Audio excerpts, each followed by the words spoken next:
Students, now this is refraction through prism, that is you have to find out the angle of deviation for various angle of incidence. So first I have drawn the outline of this prism. I think that you know about the material out of which a prism is made of. Okay. Now what I have to do is in the same manner as we did for glass slab. First I will draw a normal to one of the interface. Take any angle of incidence.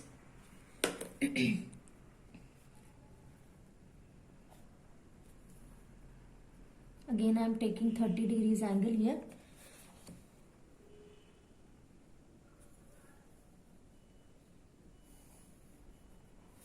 This is 30 degrees. Now keeping again the prism, but before that I will fix 2 pins over here so that the path of incident ray can be traced out. Okay.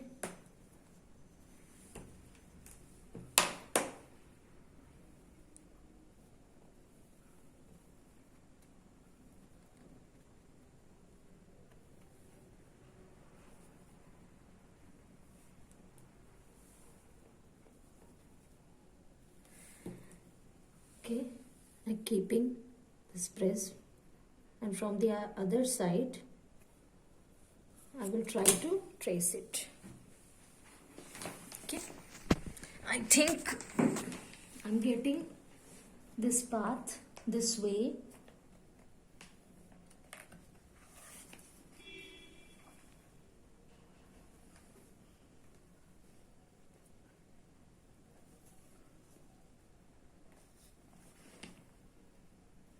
So pins on either side are aligned like this. So I will remove the pin and mark the 2 points and then join them. Join them with the surface. Okay. And we'll draw a normal to this interface.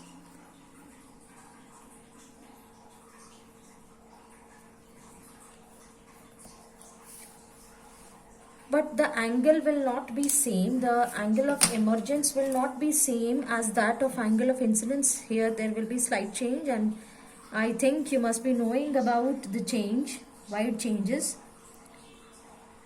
Why in case of prism exceptional, there is one exception where angle of incidence and angle of emergence are equal, but in other cases it is not so. So this is about 50 degrees angle. Okay. Now angle of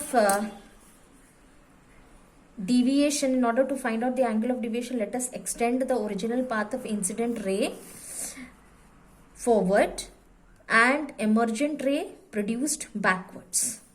So this is the angle that is known as angle of deviation, and the angle is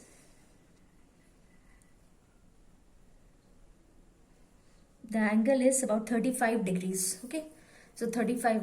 That means angle of deviation for angle of incidence 30 degree is 35 degrees. Similarly, for the other cases, we can prepare a chart that how angle of incidence is one of the factor that affects angle of deviation. And you will find that there is a transition like initially for increase in angle of incidence, the angle of deviation decreases, and then it starts increasing. So kind of curve graph we know about. We already know about the graph of angle of incidence and angle of deviation. It is already being taught in the concept of refraction through prism. So in the similar manner we can draw it for other angles.